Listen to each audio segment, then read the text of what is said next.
आज हम स्टार्ट करते हैं कोरल ड्रॉ। और कोरल ड्रॉ 17 है मेरे पास, एक 7। और इसमें बहुत सारा डिज़ाइन हम लोग बना सकते हैं। Visiting card, I card, leaflets, bill book, हर तरह का डिज़ाइन, लोगो डिज़ाइन, वो सब कुछ बनाएंगे। तो सबसे पहले स्टार्ट करना है कोरल। कोरल हम कैसे स्टार्ट करेंगे, मेरे यहाँ पे आइकॉन बना हुआ है कोरल का, और नहीं तो आप यहाँ से भी स्टार्ट कर सकते हैं। कोरल लिखने पे वो आ जाएगा इस तरह से, और जैसे इस पर क्लिक करेंगे तो आपके पास इस तरह से कोरल ओपन होता है। और जिस तरह ओपन हो गया कोरल मेरे पास, और यहाँ से आपको दिखेगा new document, new from template और ओपन रिसेंट। न्यू डॉक्यूमेंट है अगर आपको कोई नया पेज लेना है उसके लिए, तो अभी हमको नया पेज लेना है, नया पेज ले लेते हैं। और न्यू टेम्पलेट्स, इसमें बहुत सारा कोरल के पास अपना टेम्पलेट्स होता है, वो इसमें आ जाएगा। और ओपन रिसेंट, जो हमने पहले वर्क किया हुआ है वो इसमें शो करता है रिसेंट में। जो जो आपने वर्क किया हुआ है जो पेज पे, वो आपको इसमें रिसेंट में दिखेगा। तो सबसे पहले हम न्यू डॉक्यूमेंट लेते हैं। जैसे न्यू डॉक्यूमेंट पे क्लिक करेंगे तो हमारे पास इस तरह से क्रिएट ए न्यू डॉक्यूमेंट का एक पेज ऐसे खुलता है। अब यहाँ पे देखना है कि नेम, हम यहाँ पे फाइल नेम भी लिख सकते हैं या बाद में भी लिख सकते हैं। दूसरा है साइज। साइज इसमें बाय डिफ़ॉल्ट दिया हुआ है इतना सारा। आप इसमें कोरल के पास से कोई size A4, A5, A3, A2, अलग अलग पेज का साइज। जनरली हम लोग A4 पे वर्क करते हैं तो हम A4 इसको कर लेते हैं। और यहाँ पे है मेजरमेंट का, किस तरह से मेजरमेंट होता है। इंचेज है, मिलीमीटर है, पॉइंट्स है, फीट वगैरह सब चीज़ इसमें है, सेंटीमीटर है। तो हम इंचेज रख लेते हैं, इंचेज कर लिए। और ये आपके पास है विड्थ और हाइट का, ये जो डायमेंशन इसका है पेज का साइज, वो यहाँ इंचेज में शो करता है।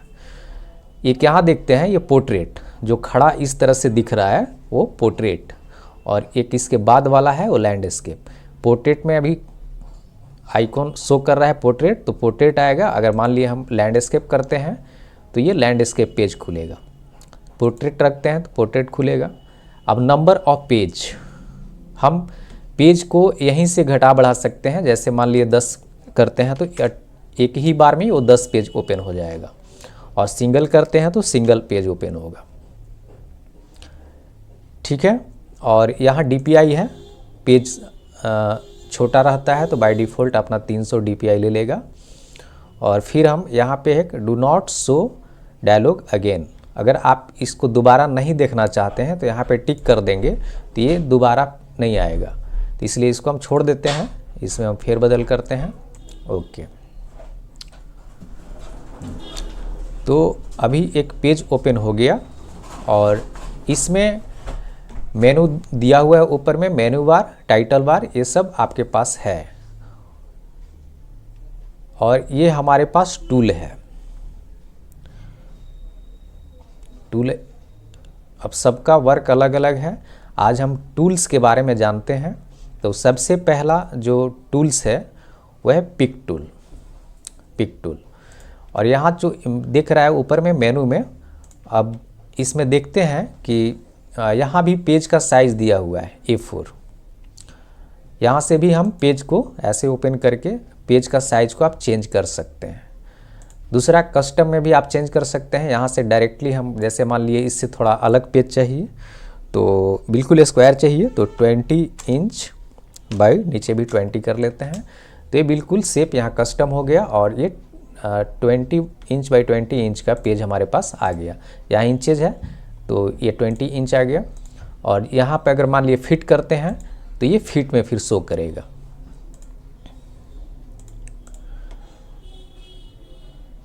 और तो सबसे पहले फिर हम A4 ही इसको कर लेते हैं, और ये बताने के लिए मैंने किया था। यहाँ इंचेज कर लेते हैं इसको, इस तरह से पेज दिखेगा। आप माउस से स्क्रॉल करेंगे बीच में, जहाँ पे ये एरो का निशान दिख रहा है, जहाँ पे ऐसे आगे की तरफ स्क्रॉल करेंगे तो ये पेज बड़ा होते जाएगा, पीछे की तरफ स्क्रॉल करेंगे तो छोटा होते जाएगा। तो सबसे पहले हम जानते हैं पिक टूल का क्या रोल है इसमें।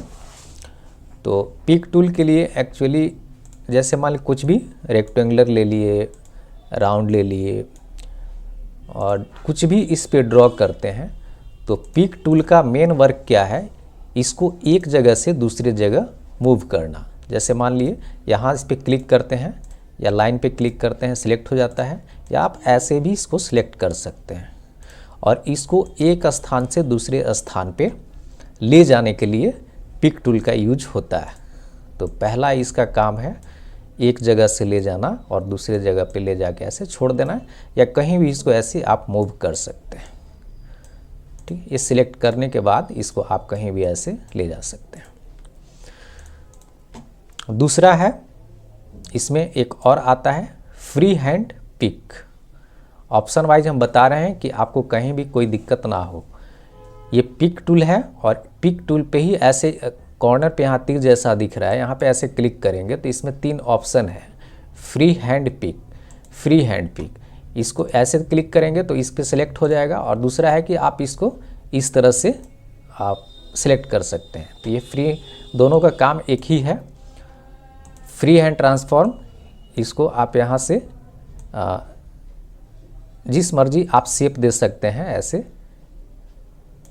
इस तरह से आप इधर उधर नहीं ले जा सकते हैं इसको, लेकिन यहाँ से ऐसे इसको अलग अलग आप शेप दे सकते हैं। तो ये पिक टूल में आपके पास 3 है, pick tool, free hand pick और फ्री ट्रांसफॉर्म। तीनों का वर्क हमने सीखा और अब आगे बढ़ते हैं। हमारे पास शेप टूल है, इसका शॉर्टकट की है F10, शॉर्टकट की है इसका F10। तो शेप का क्या वर्क होता है, जैसे मान लीजिए कुछ भी हमने इसको सिलेक्ट किया या जिस किसी को भी सिलेक्ट किया है, जैसे रेक्टेंगुलर को हमने सिलेक्ट किया और ये शेप पे जाते हैं, F10 से भी आ जाएगा और डायरेक्ट यहाँ से भी आप कर सकते हैं। इसका शॉर्टकट की है F10। तो शेप जैसे ही सिलेक्ट करेंगे तो ऊपर में मेनू में यहाँ चेंज होता है। जैसे मान लिया हमने शेप पे सिलेक्ट किया, यहाँ जैसे सिलेक्ट करेंगे यहाँ मेनू ऊपर चेंज होगा। तो शेप में किस तरह का शेप दे सकते हैं, राउंड शेप है, स्कॉल्पेड कॉर्नर है और कैम्फर्ड कॉर्नर। ये 3 तरह का इसमें आप शेप बदल सकते हैं रेक्टेंगुलर का। तो पहला है राउंड कॉर्नर। राउंड कॉर्नर को हम देखते हैं शेप से, शेप सिलेक्ट है और यहाँ पे जैसे इस पॉइंट, ये नोड्स बोला जाता है इसको, चारों पॉइंट्स को हम नोड्स बोलते हैं। और जैसे इस कॉर्नर को हम ऐसे खींचते हैं किसी तरफ, राइट साइड या लेफ्ट साइड जैसे खींचते हैं, तो यहाँ पे सिलेक्ट है कॉर्नर, तो यहाँ पे ये राउंड कॉर्नर इसका आने लगेगा, ऐसे राउंड कॉर्नर आने लगेगा। आप अपने अनुसार बड़ा करके भी इसको देख सकते हैं। आप अपने अनुसार इसको जितना चाहें, जितना आगे बढ़ाते जाएंगे राउंड ज़्यादा होता जाएगा। जितना छोटा रखना है राउंड, ऐसे आप छोटा रख सकते हैं। ठीक है, और इसी में शेप में ही हम अगला टूल जो है शेप का, ये स्कैल्पड कॉर्नर। जैसे क्लिक करेंगे तो ये बाहर की तरफ जो राउंड था वो अंदर की तरफ आ गया, अंदर की तरफ आ गया चारों। और फिर तीसरा है, ये स्ट्रेट आएगा बिल्कुल। तो ये राउंड वगैरह को करने, कॉर्नर को चेंज करने के लिए शेप से आप कर सकते हैं। दूसरा है, जैसे इस पर क्लिक करते हैं, कुछ भी पिक टूल से क्लिक करते हैं और एक बार और क्लिक करते हैं, 2 बार। पहला क्लिक में क्या था, चारों कॉर्नर पे ये शो कर रहा है, इस तरह से स्क्वायर शो कर रहा है। दूसरा क्लिक करते हैं तो रोटेशन का शो कर रहा है, रोटेशन का सेंटर ये है यहाँ। अब यहाँ इसको ऐसे आप पिक टूल से रोटेट भी कर सकते हैं, ऐसे आप रोटेट जितना पे करना है इसको आप कर सकते हैं। ऐसे ये सेंटर पे है, सेंटर से रोटेट हो रहा है। आप इसको जहाँ पे, जैसे मान लिए इसको यहाँ पे इस कॉर्नर पे हम कर दिए और अब हम इसको रोटेट करेंगे तो इससे रोटेट होता है, इसका जो पॉइंट है उससे रोटेट होगा। और कितना रोटेट हुआ यहाँ पे ये दिखाएगा। तो जैसे मान ली बिल्कुल हमको सीधा करना है तो यहाँ पे 0 कर देंगे, तो पहले जैसा सीधा हो गया। तो शेप टूल में ये है पहला और शेप टूल का क्या क्या वर्क है वो भी आपको मैंने बताया। जैसे अब फिर जैसे इसका कॉर्नर हटाना है, रिमूव करना है, पहले बिल्कुल नहीं रखना है वैसे, तो फिर आप वही शेप टूल से इसको ऐसे खींच देंगे तो यहाँ पे आ जाएगा बिल्कुल कॉर्नर जो होगा। और नहीं तो जैसे यहाँ पे इसका कॉर्नर कितना है ये, तो इसको भी आप जीरो, यहाँ भी जीरो कर देते हैं। और देखिए दो अभी हम जीरो किए तो दोनों साइड कॉर्नर हो गया, बाकी इधर में इस तरह से कॉर्नर फोल्ड बना हुआ है। तो अगर इधर भी हम जितना जीरो करते हैं, इसका चारों पॉइंट है वो, तो इस तरह से आता है। अगर आपको ऐसा शेप बनाना है तो आप एक पॉइंट यहाँ पे छोड़ देते हैं, बाकी को जीरो कर देते हैं, तो ऐसा हो जाएगा। इसको भी जीरो कर देंगे तो बिल्कुल पहले जैसा आ जाएगा। टोटल ऑप्शन इसलिए बता रहे हैं कि काम करने में आपको कहीं भी आगे चल के कोई दिक्कत ना हो, इसलिए थोड़ा सा सीखना है अच्छे से, क्योंकि आपको डिजाइनिंग करना है। तो यहाँ से जैसे मान लीजिए इसका साइज को घटाना बढ़ाना है, ऐसे ऊपर नीचे यहाँ पे एक नोड से ऐसे आप एरो करके घटा बढ़ा सकते हैं, लेफ़्ट टू राइट या राइट टू लेफ़्ट, कहीं भी आप इसको या कॉर्नर से खींचेंगे तो दोनों साइड बढ़ेगा, आगे पीछे दोनों साइड बढ़ता है, ऊपर और साइड में दोनों साइड बढ़ेगा इस तरह से, है ना। दूसरी बात है क्या, अब इसको हम कलर करते हैं। जैसे यहाँ दो आगे चल के भी बताते हैं कि शेप में और भी चीज़ें हैं जो हम आपको बता देते हैं, शेप का आज पूरा बता देते हैं। दूसरा है स्मूथिंग, स्मूथिंग और भी इसमें हम ले लेते हैं। जैसे आगे एक पॉलीगन हो गया, तो इसमें क्या है कि जैसे इसको हम लेते हैं और इसका भी शेप बदलना है, शेप, तो इसमें इतना सारा पॉइंट है, तो आप ऐसे इसका भी शेप बदल सकते हैं, शेप इसका बदल सकते हैं जैसे करना हो, अलग अलग टाइप का ऐसे डिजाइन जितना चाहें आप अपने से, बहुत ही अच्छा इसमें इंटरेस्टिंग है। आप जैसे मर्जी इसको अलग अलग कई तरह का डिज़ाइन आप लुक दे सकते हैं। और एक चीज़ और हम आपको बताना चाहेंगे कि शेप में आगे में है स्मूथ। स्मूथ का जो मेन वर्क है, जैसे इस पर हम सिलेक्ट कर लेते हैं पहले स्मूथ का, जैसे कॉर्नर पे ध्यान देंगे आप, तो इस कॉर्नर को ऐसे स्मूथिंग करने के लिए होता है। जैसे कॉर्नर था बिल्कुल और इसको हमने राउंड स्मूथ कर दिया, तो स्मूथ का इसमें ये वर्क है। इसी में आगे है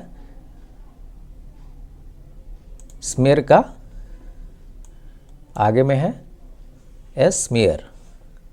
ये सब शेप बदलने के लिए ही है, ये सब शेप चेंज करने के लिए ही यूज होता है। तो आप इस तरह से आप इसको एक एक करके आप चेक करेंगे। फिर है ट्विरल, ट्विरल यहाँ पे कुछ भी लेते हैं तो ये इस तरह से राउंड पे वो सर्कल घूमने लगेगा। तो शेप में सब यही है, अट्रैक्ट है। फिर जैसे इसको हम कहीं से भी एक ले लेते हैं ऐसे, और इसको अट्रैक्ट करना है अंदर की तरफ या बाहर की तरफ, जहाँ भी अट्रैक्ट करना है वो कर सकते हैं। तो ये सब यूज होता है शेप के लिए, ये सब शेप के लिए ही यूज होता है। इस तरह से ये बना हुआ है ऐसा, आप इसको बदल सकते हैं। स्मूडक, इसमें जितना ऑप्शन है वो सब आप देख सकते हैं। जैसे ये है, इसका साइज आप घटा बढ़ा भी सकते हैं यहाँ से। जैसे ये छोटा दिख रहा है थोड़ा सा, और हम इसको बड़ा, जितना यहाँ पे क्लिक करते जाएंगे वो आगे बढ़ते जाएगा। जैसे यहाँ से ऐसे नीचे लेना है तो इस तरह से आपका आ जाएगा। फिर लास्ट में है रफेन। रफेन जैसे सिलेक्ट होना चाहिए, जैसे मान लें हमने इसको सिलेक्ट किया और रफेन करना है। रफेन जैसे बिजली का आपने देखा होगा आइकॉन बना हुआ तरंग का, तो ये रफेन हो जाता है। इस तरह से सीधा लाइन था, तो आप इसमें भी थोड़ा सा और बड़ा कर सकते हैं इसको ऐसे, और जैसे इसको करेंगे ये लाइन को रफ कर देगा, रफेन हो जाएगा, है ना। फिर इसमें इसी के शेप को आप और घटा बढ़ा सकते हैं ऐसे। तो ये अलग अलग आप इसका वर्क है शेप का, इस तरह से आप इसको कर सकते हैं। तो ये हम देखते हैं आज पिक टूल और शेप दोनों के बारे में बताएं। और एक चीज़ और जानते हैं हम कि ये सब जो टाइप के इसको ऐसे करके आप एक साथ सिलेक्ट कर लेते हैं या कंट्रोल ए से सिलेक्ट कर लेते हैं तो टोटल सिलेक्ट हो जाएगा। और फिर हम डिलीट बटन पे मारते हैं तो वो डिलीट हो जाता है। फिर आता है हमारे पास और भी इसमें बहुत सारा चीज़ है। पहले टूल्स बता देते हैं, उस टूल्स से हम बहुत कुछ कर सकते हैं। कलर पेटल्स है हमारे पास, कलर्स कर सकते हैं। तो कलर के लिए हम आज बता देते हैं, फिर आगे फिर बताएंगे क्रॉप और ये सब सारे टूल्स आपको फिर हम अगले वीडियो में बताएंगे। अभी हम एक कलर के बारे में बताते हैं कि इसका हम कलर कैसे कर सकते हैं, कलर कैसे कर सकते हैं और इसमें एक अच्छा डिज़ाइन हम कैसे क्रिएट कर सकते हैं।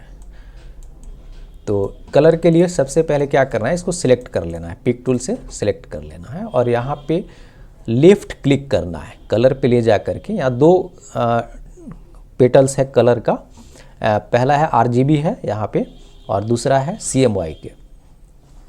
कोई भी कर सकते हैं, प्रिंट फॉर्म के लिए CMYK होता है। तो यहाँ पे जैसे हम क्लिक करते हैं जो कलर पे लेफ़्ट क्लिक करना है, माउस से लेफ़्ट क्लिक, तो कलर उस पर आ जाएगा। लेकिन ये सिलेक्ट होना चाहिए, बिना सिलेक्ट किए हुए हम कलर करेंगे तो नहीं हो पाता है। और दूसरा में एक दिखता होगा कि जैसे अंदर का तो हो गया और बाहर का जो इसमें आउटलाइन है वो ब्लैक है, वो नहीं चेंज हुआ। और इसको सिलेक्ट करेंगे तो यहाँ पे आउटलाइन, ये आउटलाइन का मोटाई दिखाता है कि कितना रखना है। तो आप इसमें से जैसे आप इसको जितना पॉइंट लेना है आप इसमें ले सकते हैं इस तरह से। और ये देखना है कि ये लाइन का कलर कैसे चेंज करें। अभी तो ब्लैक है, जैसे सिलेक्ट करेंगे यहाँ भी शो करता है नीचे में यहाँ पे, और ये अंदर का कलर है और ये आउटलाइन का कलर है। तो आउटलाइन का कलर के लिए माउस से ही हम राइट क्लिक करते हैं। वहाँ अंदर के लिए लेफ़्ट क्लिक करना था अंदर कलर फिल करने के लिए, और दूसरे आउटलाइन को कलर फिल करने के लिए राइट क्लिक करना था। तो हम राइट जैसे यहाँ ले जाके राइट क्लिक करेंगे तो आउटलाइन का कलर चेंज हो जाएगा। ठीक है, और भी इसमें बहुत सारा चीज़ है, जैसे हम डुअल कलर कैसे कर सकते हैं, कलर मिक्स कैसे कर सकते हैं, बहुत सारा चीज़ है इसमें आपको सीखने का। तो दूसरी बात और इसमें एक है कुछ भी डिज़ाइन हम बनाते हैं। तो जैसे मान लीजिए एक हमारे पास ये है, अभी बताया था आपने इसको रोटेशन करने के लिए। तो यहाँ पे इसका पॉइंट है और इससे हम इसको आगे खींचते हैं और आगे खींच के राइट क्लिक कर देते हैं और छोड़ना नहीं है, राइट क्लिक करके बाहर क्लिक नहीं करना है। और इसको कंट्रोल D डुप्लीकेट करना है, कंट्रोल D। अब जैसे कंट्रोल D करते जाएंगे ये आपके पास एक बहुत अच्छा डिज़ाइन क्रिएट होगा इस तरह से। कंट्रोल D करते जाना है डुप्लीकेट, बहुत सारा डिज़ाइन ऐसा आप बना सकते हैं। तो आज के लिए हम इतना ही बता रहे हैं। दो टूल्स आपको अभी मैंने बताया है, पिक टूल और शेप के बारे में। और अगले वीडियो में हम बताएंगे और भी क्रॉप टूल है, जूम टूल है, पेन टूल है, ये सब बहुत सारे टूल्स हैं जो धीरे धीरे करके बताएंगे। तो आप आसानी से सीख सकते हैं और फिर आपको बताएंगे कि इसमें हम डिज़ाइन कैसे कर सकते हैं। तो इस तरह से आप अपना इतना प्रैक्टिस कर सकते हैं कि अलग अलग तरीके का, कोई ज़रूरी नहीं यही शेप हो, आप दूसरा शेप भी लेके ऐसा बना सकते हैं। जैसे क्लिक करेंगे इस पर और यहाँ से ये जहाँ भी रखना हो यहाँ भी रख सकते हैं, इसको अलग भी रख सकते हैं, आगे पीछे ले जा सकते हैं। और यहाँ से राइट क्लिक करके इसको आगे मूव करके राइट क्लिक करना है, थोड़ा सा आगे बढ़ा के राइट क्लिक कर देना है, राउंड से थोड़ा सा आगे खींच करके राइट क्लिक कर देना है। और फिर कंट्रोल D से इसको डुप्लीकेट, कंट्रोल D से वो डुप्लीकेट होते जाता है, जैसे मैंने इस तरह से किया। तो आप अलग अलग इस तरह से डिज़ाइन कर सकते हैं। फिर इसमें आप कलर फिल भी कर सकते हैं, जो कलर करना हो। तो इतना चीज़ आपको करना है। इस तरह के और भी वीडियो देखने के लिए मेरे चैनल इजी लर्न टेक 23 को सब्सक्राइब करें और कमेंट करें।